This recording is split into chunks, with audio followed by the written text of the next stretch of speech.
We live in interesting times for the headlines. The U.S. will begin screening passengers arriving from a Chinese city at the heart of a mysterious SARS-linked virus after an outbreak that has stricken dozens claimed a second life. PHIVOLCS Director Renato Solidum said that continuous volcanic earthquakes and other seismic activity could be signs of an impending eruption of the Taal volcano. And more severe thunderstorms are drenching parts of Australia. And the Iglesia Ni Cristo is holding a community appreciation event in South Surrey, Elgin Hall. They're also giving aid as an extension of the INC's campaign, My Countrymen, My Brethren.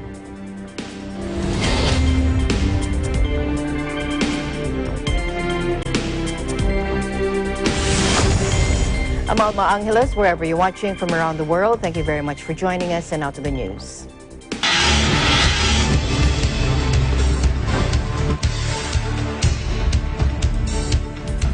The U.S. will begin screening passengers arriving from a Chinese city at the heart of a mysterious SARS-linked virus. This after an outbreak that has stricken dozens claimed a second life. 3 confirmed cases, meanwhile, have now been reported outside China. 2 in Thailand and 1 in Japan, even as health authorities around the world sought to assure the public that the overall risk of infection remained low. Martin Citron, a senior official at the U.S. Centers for Disease Control and Prevention, told reporters, and I quote, to further protect the health of the American public during the emergence of this novel coronavirus, CDC is beginning entry screening at 3 ports of entry. And these are San Francisco Airport and New York's JFK, which both receive direct flights, as well as Los Angeles, the biggest destination for connecting flights. He said, adding, we're expecting that the screening over the next couple of weeks could include as many as 5,000 people beginning Friday night. Incoming travelers will be asked to fill out a questionnaire and submit to a temperature check, with those showing possible signs of infection sent on to another facility for a diagnostic test that could take up to a day. The move came after Chinese officials said the infection had claimed its second death, a 69-year-old man who died on Wednesday in Wuhan, the central Chinese city believed to be the epicenter of the outbreak of the pathogen from the same family as the deadly SARS virus. No human-to-human transmission has been confirmed so far, but Wuhan's Health Commission has said the possibility cannot be excluded.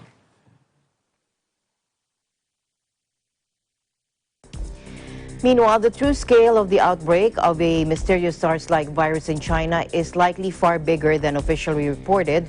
Scientists have warned as countries ramp up measures to prevent the disease from spreading. Fears that the virus will spread are growing ahead of the Lunar New Year holiday, when hundreds of millions of Chinese move around the country and many others host or visit extended family members living overseas. Authorities in China say 2 people have died and at least 45 have been infected, with the outbreak centered around a seafood market in the central city of Wuhan, a city of 11 million inhabitants that serves as a major transport hub. But a paper published on Friday by scientists with the MRC Center for Global Infectious Disease Analysis at Imperial College in London said the number of cases in the city was likely closer to 1,700. The researchers said their estimate was largely based on the fact that cases had been reported overseas, 2 in Thailand and 1 in Japan. The virus, a new strain of coronavirus that humans can contract, has caused alarm because of its connection to SARS, which killed nearly 650 people across mainland China and Hong Kong in 2002 to 2003. Going now to the U.S., Ken Starr, who was at the center of Bill Clinton's impeachment in the 1990s, and America's biggest celebrity lawyer, Alan Dershowitz, were announced Friday to be joining President Trump's Senate impeachment defense. U.S. media reports said that Starr, the special prosecutor in the 1998 Clinton impeachment saga, he's the one on the rightmost, is joining the Trump legal team.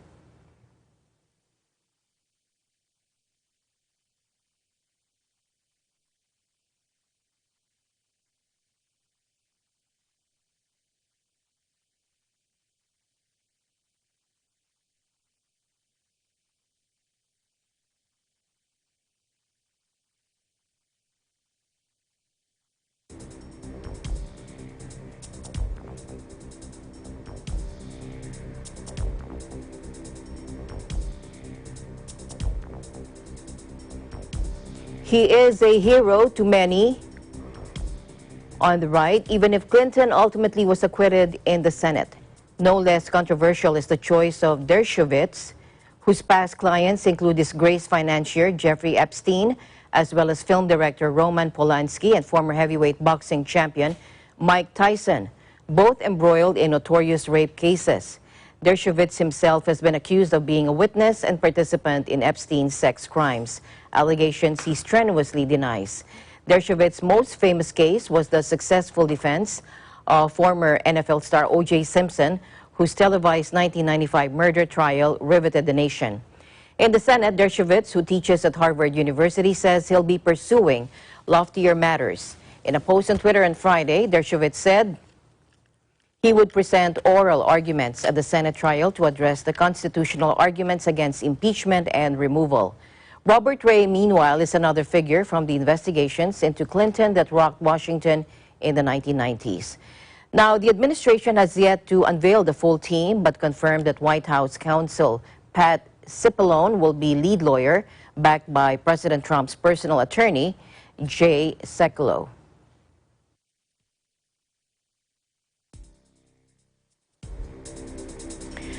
To the Philippines now, FIVOX Director Renato Solidum said that continuous volcanic earthquakes and other seismic activity could be signs of an impending eruption of the Taal volcano. Let's listen in. Sa ilalim. Bato sa ilalim, yun po yung karamihan, pero ang mas importante yung pagpagalaw ng magma. Sa aming nakikita sa intense pa rin aktibidad, nandyan pa rin yung magma na umaakyat at posibleng magdulot ng aktibidad ng Taal volcano. So naiiba yung nakikita natin sa taas at naiiba din yung nakikita natin sa ilalim. So maintain po natin ang alert level 4 at ang mapanganib na pagsabog ay posible at siyempre kasama po dito ang ating rekomendasyon na ang Taal Volcano Island at mga lugar na na-identify na delikado sa pyroclastic density current or base surge na nasa loob ng 14 na kilometro ay dapat pong walang tao, kasama na yung lugar sa gilid ng Pacific River o yung Pacific River Valley kung saan maraming pagbitak ang naobserbahan. Linawin ko po, ang base surge po ay isang mabilis na volcanic hazards na maliban sa pagsabog na umaangat ang abo at bato, sa ilalim po nun, yung eruption column na umaakyat, sa ilalim po nun ay merong ring of cloud. Makikita po natin dito, ito yung 1965 base surge na gumagapang sa lupa, pwedeng gumapang sa tubig at umabot doon sa mainland. Ito po ang ating iniiwasan na mangyari. So dalawa po ang kailangan nating tingnan. Sa lugar na maraming pinagsisingawan, dahil po may mainit na magma at yung tubig ay napapakuluan, yung biglang pagkakaroon ng steam explosion ay nandun. No? At delikado sa mga taong malapit o nandun sa isla. At pangalawa po, kung lumaki na ang pagsabog, ito po ang posibleng mangyari yung base surge. Ang base surge naman ay inaral natin and minap out. So may mga historical accounts at mga mapa noong unang panahon na gawa ng Kastila, pero base sa ating pagmamapa, mas malawak pa ang inabot ng base surge kaysa doon sa namapa nila. At ito pong ating base surge hazard map, pinapakita dito yung kulay orange, yung mga lugar na tatamaan. So yung 14-kilometer radius po, yan po yung pinakamalayo in most cases na tatamaan ng base surge, although dito sa papuntang Balayan Bay mas extended. At yung mga lugar na mataas ang elevasyon tulad ng Tagaytay, na kahit po ay nasa 13 to 14 kilometers sila, ay masyado na silang mataas para abutin ng base surge na ang galaw ay pa ganito. No? Pagdating po sa caldera wall, yung slope, pwede siyang, parang rampa yun, pwede siyang umangat, pero sa aming pagmamapa at pag-analyze, hindi aabutin yung Tagaytay Ridge. At ganoon din naman, yung walang kulay na mga lugar, ganun din po ang sitwasyon. Kahit nasa loob sila ng 14 na kilometro. So yun po ang sitwasyon, nasa alert level 4 pa rin, pero binabantayan natin mabuti kung ano pa ipapakita ng bulkan.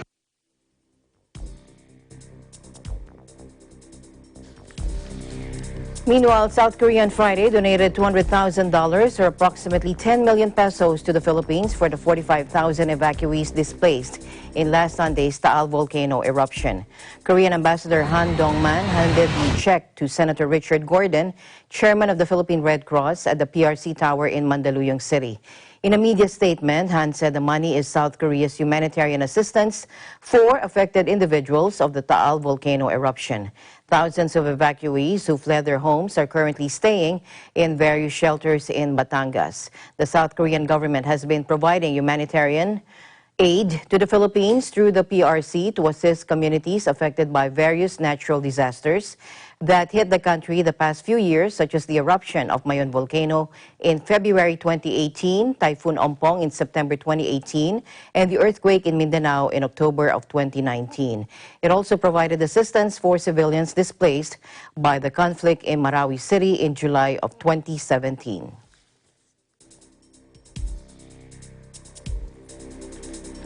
Meanwhile, decimated fish, scarred coffee plants, and ash-covered cacao beans. The Taal volcano eruption in the Philippines has inflicted significant damage on the livelihoods of tens of thousands and is expected to cause more. Take a look.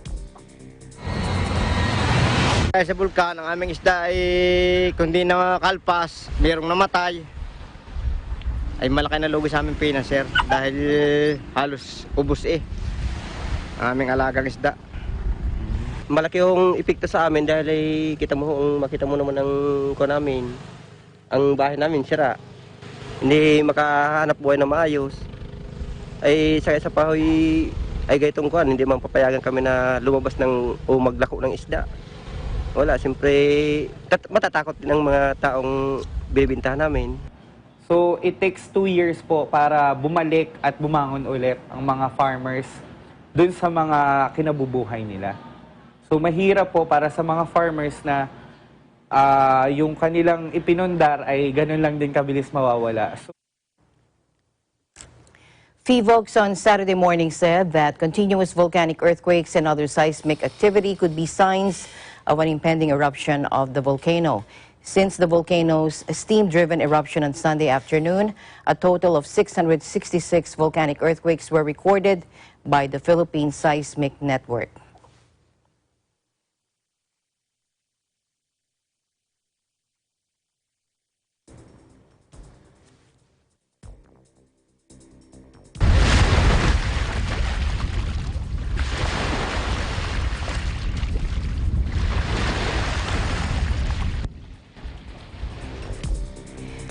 Meanwhile, ash spewed by the volcano is being mixed with plastic waste to make bricks in an inventive response to the country's persistent problems of pollution and frequent natural disasters. Take a look. The Taal volcano burst into life nearly a week ago, sending towering dust columns into the sky and leaving nearby Binyan City coated in fine gray powder. Now, environment officials did not just clean up the mess, but they decided to combine the ash with sand, cement, and discarded plastic to form about 5,000 bricks per day for local building projects. Now, City Environmental Officer Rodelio Lee said, quote, "Instead of just piling up the ashfall somewhere, we were able to turn it into something useful, and it includes plastic too." Taal's jets of lava and 15-kilometer 9-mile walls of ash have sent more than 70,000 people into evacuation centers and prompted warnings that a far bigger eruption could happen at any time. With volcanic ash and plastic both in plentiful supply, the officials in Binyan see their project as a silver lining.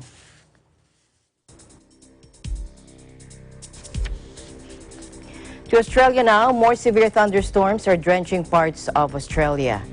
It's good news because it helps firefighters with those massive bushfires. But then you get what you see on your screen here. Take a look. Flash flooding everywhere. This is the reptile park in Somersby, New South Wales, and they closed because of the flooding. Several major highways were also cut off, while theme parks closed in southeastern Queensland after some of the heaviest rain in months fell in the state. Standing water reached 330 millimeters or 13 inches in some areas, and Australia's Bureau of Meteorology tweeted over 100 millimeters of rain was expected to fall across the night and early Saturday morning in many other locations. New South Wales, where 4.9 million hectares have been destroyed by fire, saw power cuts due to the heavy rainfall. Firefighters, meanwhile, in the southeastern state were hopeful the weather change would bring much-needed respite for areas where dozens of bushfires still raged.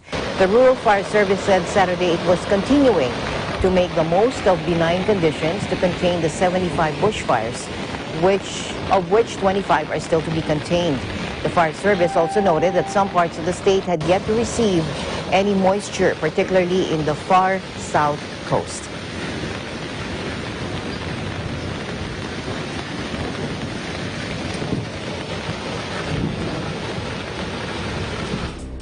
Meanwhile, the Australian military is helping deliver supplies to stricken farmers on Kangaroo Island after the bushfires destroyed swaths of agricultural land. Take a look.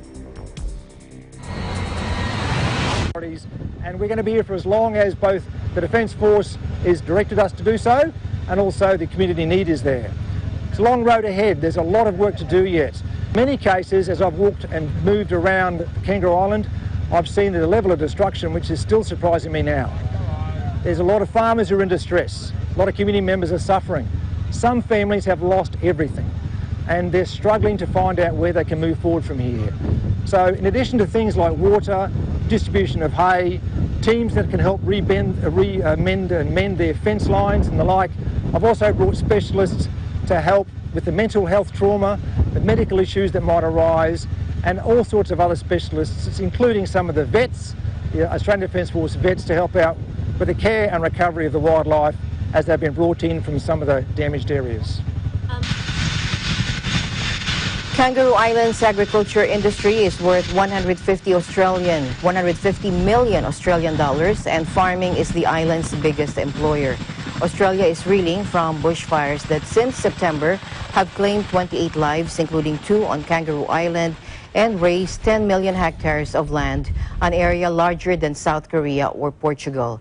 Vast swaths of the burned land were used for grazing cattle and sheep, and officials believe the livestock toll exceeds 100,000 across Australia, including at least 43,000 on Kangaroo Island alone. Faced with the scale of the disaster, Australia's army has deployed 3,000 soldiers to assist in bushfire-affected areas. Here, the Defence Force flew in firefighters from the mainland and dropped bales of hay from helicopters to farmers isolated by fires in the island's western beaches.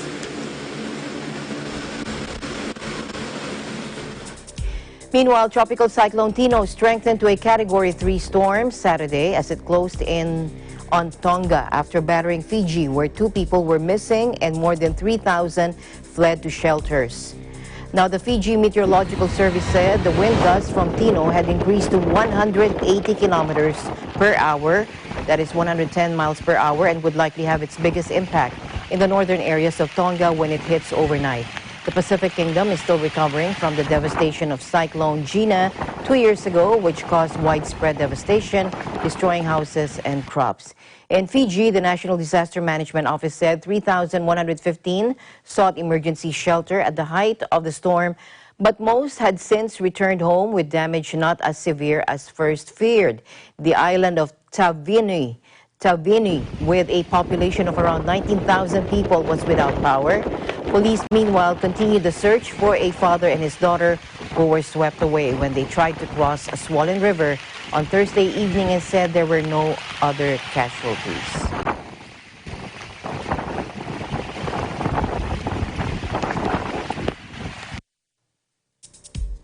Eagle News will be right back.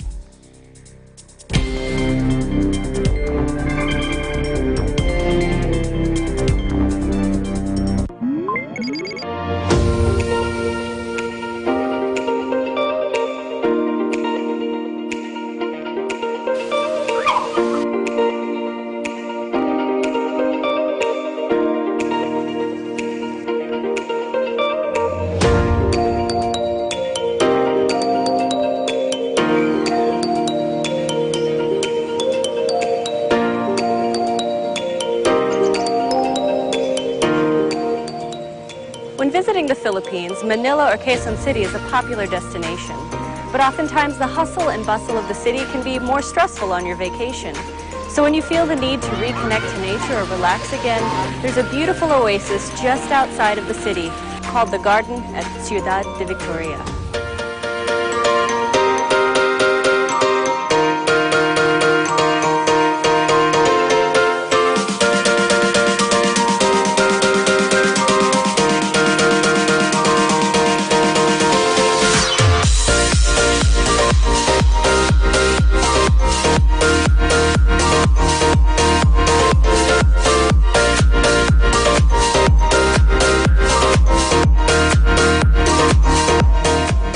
Species that you can see here include hydrangea, snapdragon, and stargazers. They're truly beautiful.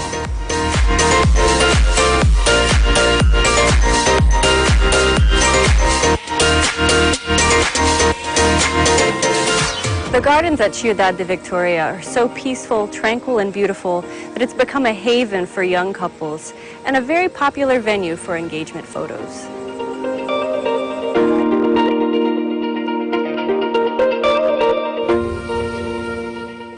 The next time you want an escape from the big city, the garden at Ciudad de Victoria is a wonderful place to visit.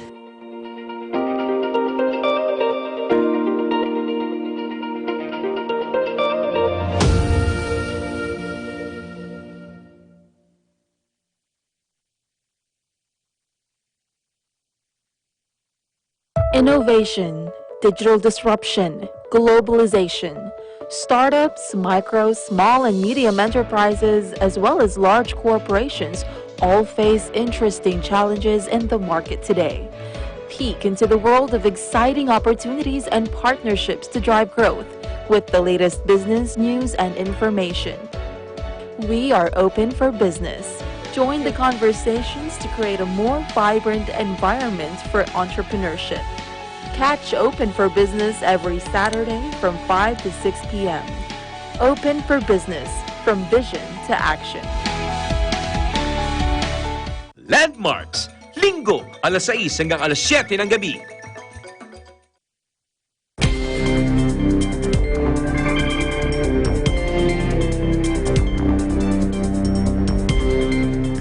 Welcome back. Chileans protested in the capital Santiago, saying there has been no change from the government.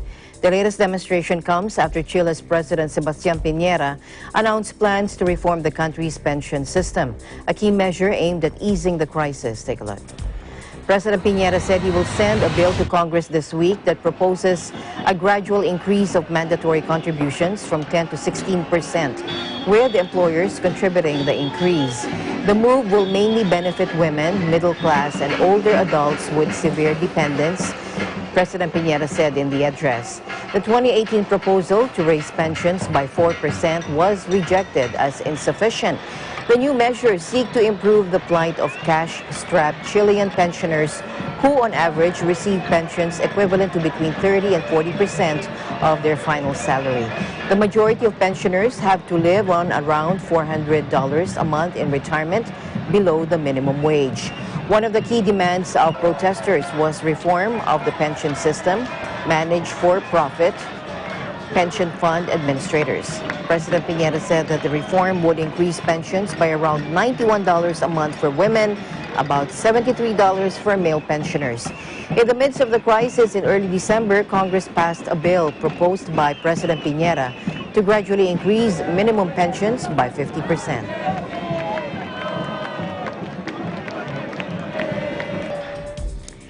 President Donald Trump on Friday warned Iran's Supreme Leader Ayatollah Ali Khamenei to be very careful with his words. Take a look. The so-called Supreme Leader of Iran, who has not been so supreme lately, had some nasty things to say about the U.S. and Europe, Trump tweeted of Khamenei's comments earlier Friday in Tehran. According to President Trump, Khamenei's blistering speech in which he attacked the vicious United States and described Britain, France, and Germany as America's lackeys was a mistake. Their economy is crashing and their people are suffering. He should be very careful with his words, Trump tweeted.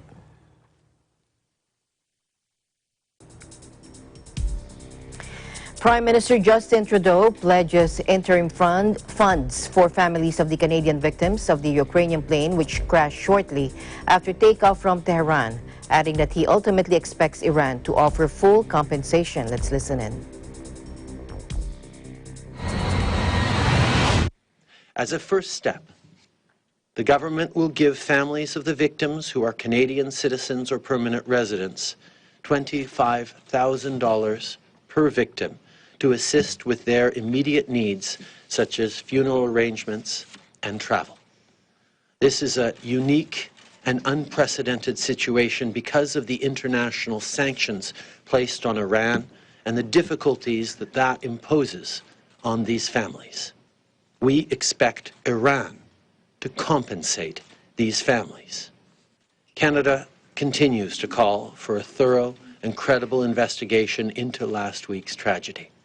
And as we speak, Minister Champagne is in Oman, meeting with his Iranian counterpart to discuss how we can bring justice and accountability to the families of the victims. He is also reiterating Canada's call for de-escalation in the region. The outlay will cost just over $2 million to the government. Justin Trudeau, or Prime Minister Justin Trudeau, said he does not expect families to repay these funds with any compensation they may receive from the Iranian government. The Prime Minister also said families of approximately 20 of the victims want their loved ones' remains returned to be buried in Canada, and he expected some remains would be returned to Canada within days. He also said the Canadian government would also expedite visas and waive fees to make it easier for families to travel. Ukraine International Airlines Flight 752 took off from Tehran's airport on January 8 and was only minutes into the flight when it was hit by an Iranian air defense missile. All 176 people on board were killed, and 138 of those passengers were ultimately bound for Canada. And for days following the crash, Iranian authorities blamed a mechanical issue, but in a stunning admission last week, they admitted they had accidentally shut down the plane. Canadian Prime Minister Justin Trudeau urged Iran to hand over the black boxes from last week's downed airliner to France, saying it has one of the few laboratories capable of properly examining them. Iran does not have the level of technical expertise and mostly the equipment necessary to be able to analyze these damaged black boxes quickly. There are only a few places in the world that can. France has one of the laboratories that can do it.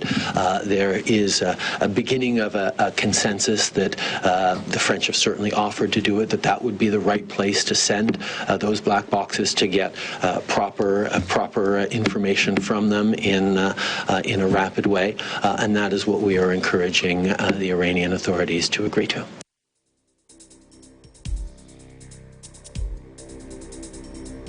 In the U.S., a Virginia sheriff is proposing to deputize residents in his county if new state legislation on gun control is introduced. Since December, Culpeper County Sheriff Scott Jenkins has become one of the leading figures in a protest movement that is organizing a demonstration in Richmond, the capital of Virginia. Sheriffs in Virginia or elsewhere in the country have taken stances where they've openly, publicly said they will not enforce what they view to be unconstitutional laws. I'm not saying that I will. I'm just simply saying that my first step, as I've said for many weeks now, is that legally a sheriff can swear in deputy sheriffs in mass numbers, auxiliary deputies, which are not paid salaried positions approved by the local governing body. Hunting, sport shooting, weapons, firearms as a whole are just part of our culture here.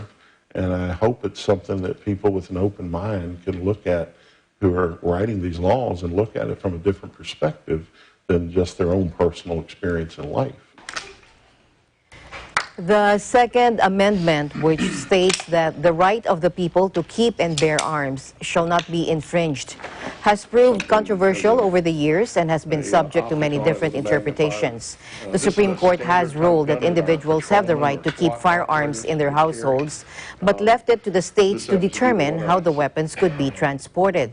New laws under consideration in Virginia would prohibit magazines with more than 10 rounds, the purchase of more than one weapon per month, and permit judges to seize weapons from individuals deemed dangerous. The world's shortest man who could walk, as verified by Guinness World Records, died Friday night at a hospital in Nepal, according to his family. Take a look.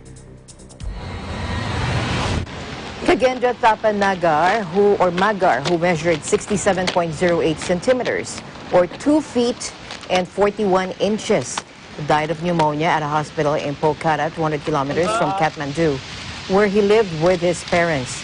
Magar was first declared the world's shortest man in 2010 after his 18th birthday, photographed holding a certificate only a bit smaller than him. However, he eventually lost the title after Nepal's Chandra Bahadur Dangi, who measured 54.6 centimeters, was discovered and named the world's shortest mobile man. Magar regained the title after Dangi's death in 2015. He was so tiny when he was born that he could fit in the palm of your hand, and it was very hard to bathe him because he was so small, according to his father, Rup Bahadur, and according to the Guinness World Records. As the world's shortest man, the 27-year-old traveled to more than a dozen countries and made television appearances in Europe and the United States.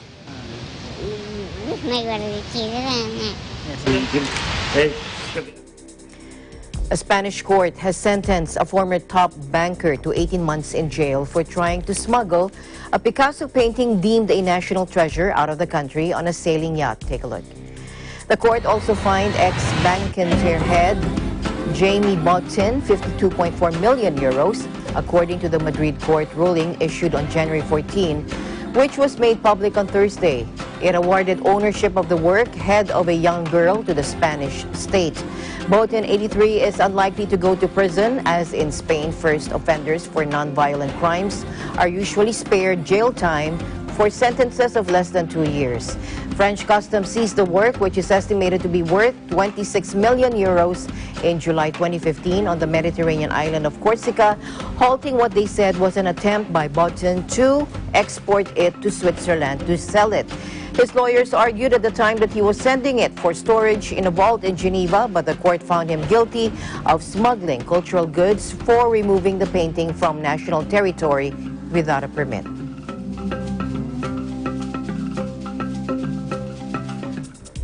And a painting found stashed inside a wall at an Italian museum has been confirmed as the stolen portrait of a lady by Austria's Gustav Klimt.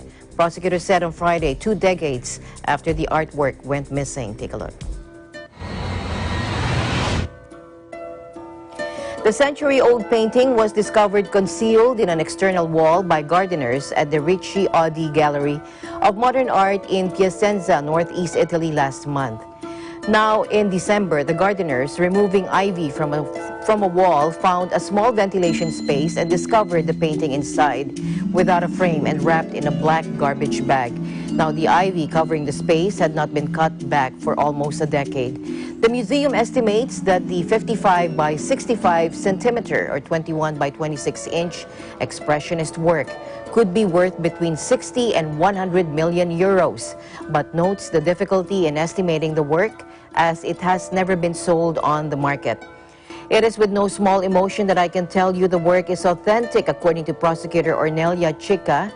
Museum officials had initially said they could not immediately determine whether the painting was indeed the stolen Klimt until scientific tests were undertaken.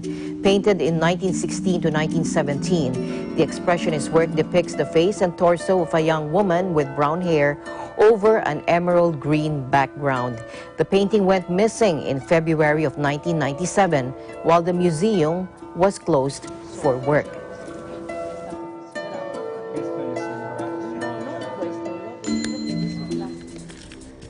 And Eagle News will be right back.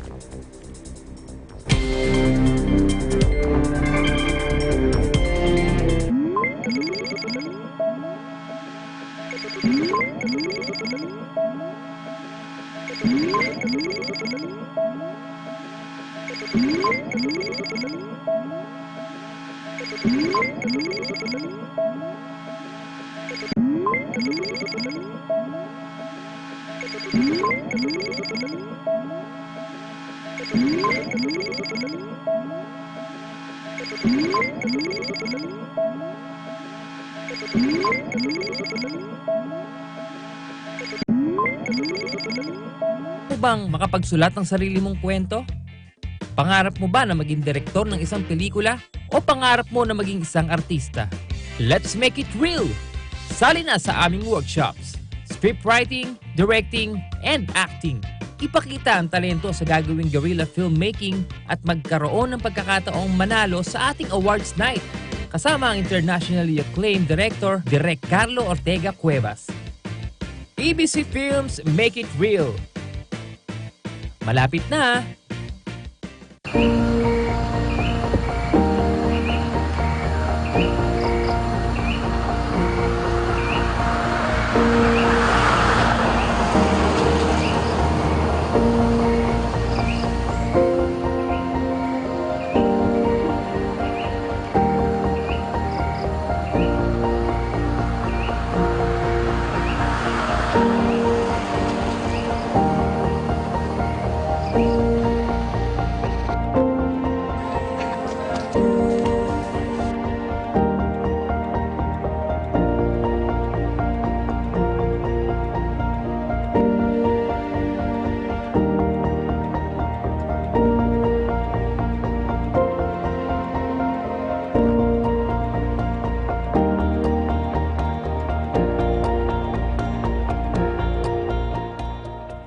ASEAN in Focus, Monday to Friday, 2 to 2:30 p.m.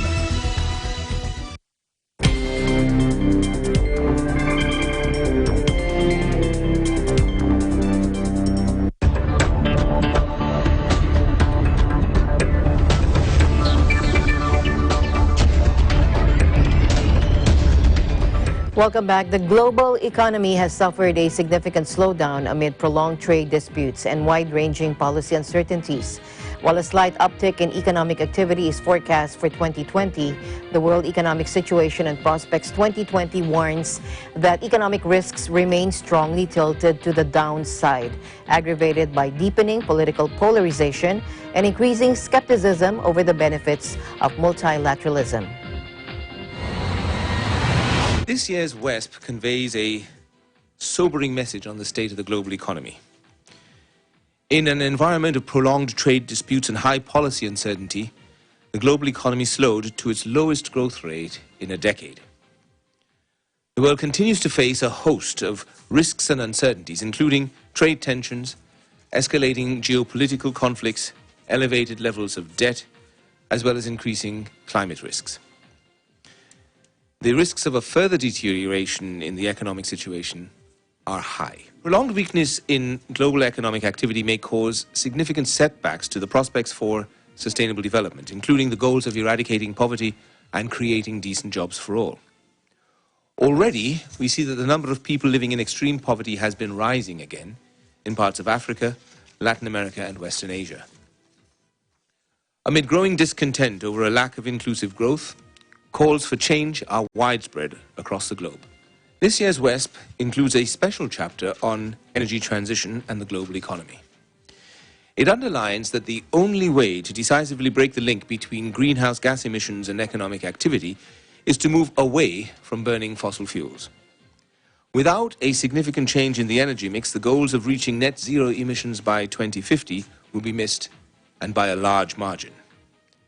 For example, global CO2 emissions would rise by over 250% if developing countries were to follow the same consumption and production patterns as have been followed in the developed world. We are moving towards a digital economy which has tremendous potential benefits in terms of productivity enhancement, but also a possible downside, because not everyone is equally equipped to benefit fully from the potential advantages of the digital economy. And when I say everyone, I mean both individuals and groups of people within a country and countries compared with each other. For example, we are particularly concerned at the possibility that the digital divide that already exists between, for example, sub-Saharan Africa and North America or Europe, that digital divide will deepen and widen.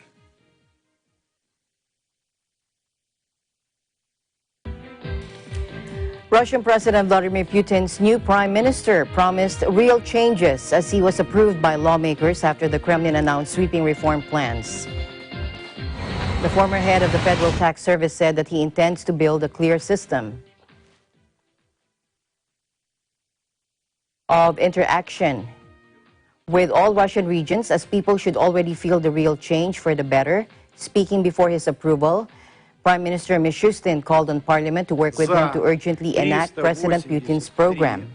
He also said he wants to regain the confidence of the business community in order to revive the Russian economy where his predecessor failed. В первую очередь стимулировать рост инвестиций. Это очень важно. Я сейчас скажу вот перед моими товарищами из соответствующих объединений бизнеса, вернуть, может быть, утраченное доверие между властью и бизнесом, серьезно поговорить о том, что Longtime Prime Minister Dmitry Medvedev resigned along with the cabinet following the constitutional reform announcement. Putin's current term as president ends in 2024, and observers say the 67-year-old could be laying the groundwork to assume a new position or remain in a powerful behind-the-scenes role. President Putin proposed Mishustin as a PM candidate on Wednesday following the resignation of the previous government. It's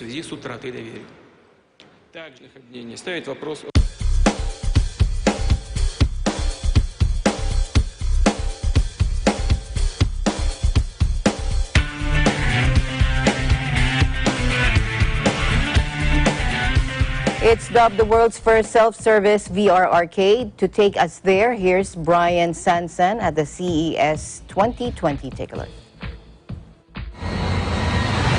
Although it draws similarities to the arcade games of old, VR or virtual reality games are taking the gaming world to another level.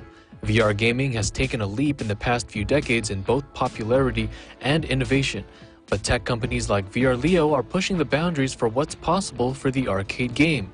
CEO of VRLeo, Patty Liu, tells us her vision on VR gaming and the steps she's made to make the VR arcade kiosk truly self-sufficient.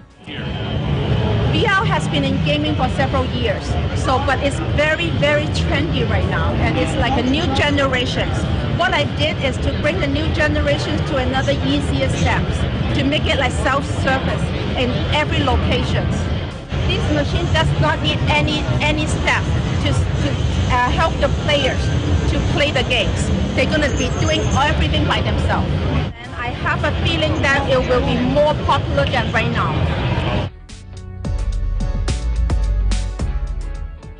We have the UV disinfectant functions, which is really, really like first in the world. Yes. Oh, okay. Can you explain a little bit more in detail? So what happens is when the buyer starts playing the games, so the head will drop down. The headset will drop down like those. And in the meanwhile, after they finish the game, the headset will go back up, and I have 4 UV lights turn on. And it will turn on for 28 seconds for the FDA requirements. Hygiene is one of the new things that we have to be focused for the VR. Right, okay, so I guess my last question is for you. What games do you have? This software has 4 games right now, but the software itself can load up to 18 games. So then we can have games constantly renewing to attract players. Oh, okay, well, can we play? Of course. I guess there's nothing left to do but to play. A self-service VR arcade kiosk? Not sure when we'll have it in our neighborhood, but I'm definitely excited about it. But for now, I'll just keep playing the Oculus Rift. What's your favorite VR game? Let us know in the comments below. From CES 2020, I'm Brian Sanson, 1 with 25.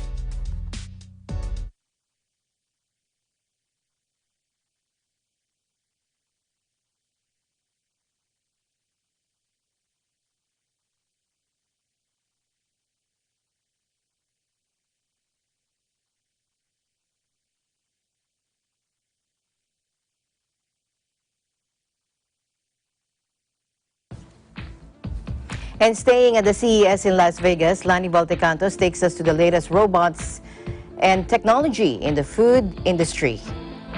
Take a look. There's no doubt that Las Vegas is the premier convention destination in the world. That's why every January, thousands of people travel to this fabulous city to attend the Consumer Electronics Show known as CES. There's so much to see, learn, and do at this supersized convention that we had to narrow down our experience to the exciting and upcoming changes to see within the food industry. So one of the great things about CES is that we get to experience new things, and it's all about robotics right now. This is the future coffee shop. So this is the LG Chloe Clovot, and this specific model actually helps me make coffee together. So my job is to grind the beans and prep them, and her job is actually to take the kettle, fill it with hot water, and then do a pour-over technique. Each of these pots is designed to do a different pour-over. The first one's a flower, the second one's a spiral, as you're seeing now, and the last one's a clover. Still at LG, this exhibit is named Chloe's Table, a futuristic restaurant setting where robots assist in the culinary experience, from welcoming guests to taking food orders right at the table. This kitchen was prepped by intelligent cobots to boil and prepare bowls of ramen soup. The servbots would then autonomously serve your food. That's not all. A handy busboy bot will collect the dishes and transport them into the dishwashing area. Could this be your next dining experience?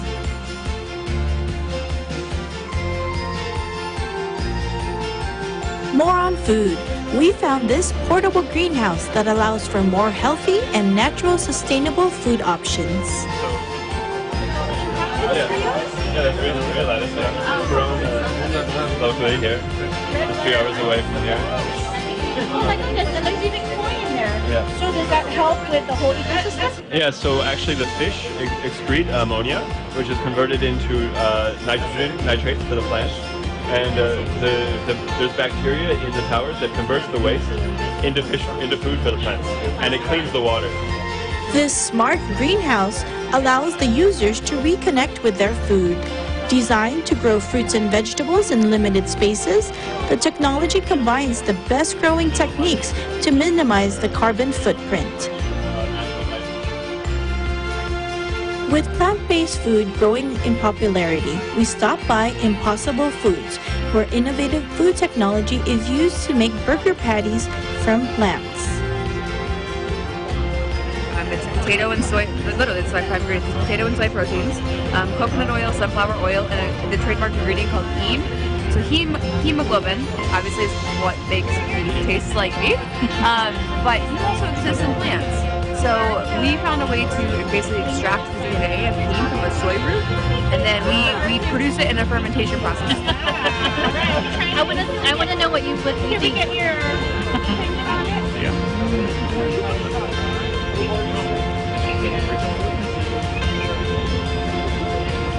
Wow. Tastes like beef, right? Tastes like beef. I'm pretty impressed. I'm converted. It tastes like beef. From robot servers to burgers made from plants, all trying to reduce our carbon footprint. CES showcases innovation that will definitely change the world. Reporting for Eagle News, I'm Lani Valdecantos, 1 with 25. And finally, in our news, the Iglesia Ni Cristo is holding a community appreciation event in South Surrey, Elgin Hall. They're also giving aid as an extension of the INC's campaign, My Countrymen, My Brethren. Arnie Aquino reports. We're here at Elgin Hall in Surrey, where despite the cold weather, members of the Church of Christ gathered together to appreciate the neighborhood and extend a helping hand. Located in South Surrey, Elgin Hall is one of the oldest community halls in the city, built in 1923 by the Elgin community. Today, the Iglesia Ni Cristo is holding a community appreciation event right here in this hall full of history. As an extension of the INC's campaign, My Countrymen, My Brethren, Members of the church group is handing out gift packages to appreciate those in the community. So this event this evening is our evangelical mission with Aid to Humanity under the banner, My Countrymen, My Brethren, wherein we give them relief goods in order to help them out, most especially in this season where it's frigid cold, it's also snowing, and allowing the people to know that the members of the Church of Christ, we love them, we want to take care of them every way we can. Well, the Iglesia ni Cristo holds events like this because wherever you go, not only in the Philippines, but even here in Canada, British Columbia, here in Surrey, there are people who are suffering from poverty, people who are begging for food, people who are suffering from hunger. And when it comes to this, with the blessings that we receive from our Lord God, we can't just stand by and watch them, but must do everything that we can to help them out. However, just outside the hall, a different event was unfolding.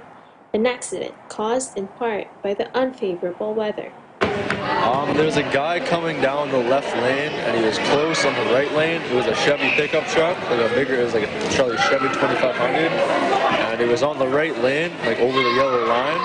So Robbie kind of turned over a bit, and then not realizing there was mud there. Then when he tried to come out of the mud, it's a front-wheel drive Honda Civic, right? So the front tire started gliding, and then he hit the brakes, and it just sent him straight. And then we hit that big curb, and then hit the wall. But Part of the My Countrymen, My Brethren campaign of the Iglesia ni Cristo is giving aid to those who need it. This incident was another chance for this organization to help. What a day to be in the right place at the right time. Well, just earlier during our evangelical mission, just so happens that there was a car that lost control because of the frigid cold weather and also the slippery conditions that actually fell into a ditch. And after the evangelical mission, we noticed that when we opened the doors, there were emergency crews, and also when it comes to firefighters who were there, and we noticed that there was a car there in the ditch, and 3 men who were outside without jackets and cold and freezing, and also under that very stressful and difficult situation. So what we decided to do was get some goodie bags and also relief, and we went out there. Even though we don't know them, we never met them before, but it's enough to know that they're in need. We reached out to them, we gave them help, they appreciated it. It was really cold outside. We even invited them in and also gave them some food and also some beverages to be able to enjoy our hospitality in the midst of this cold weather. they invited us with open arms, like they wanted us to come, and they have positive input, so it is a very, it's a well-put community, I'd say, and it has very good outlooks. Well, it feels nice, like you just have a car accident, and now you got people coming with you with like gift baskets and everything, like it's just super nice, right? This campaign, led by the church's executive minister, Brother Eduardo Manalo, is part of their global initiative to connect people of different ethnicities and cultural backgrounds together in faith and friendship.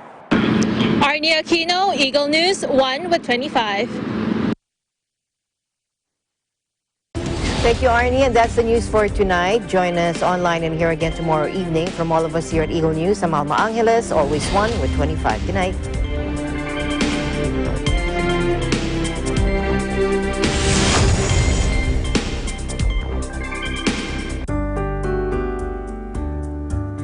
Mga senior citizen o nakatatanda.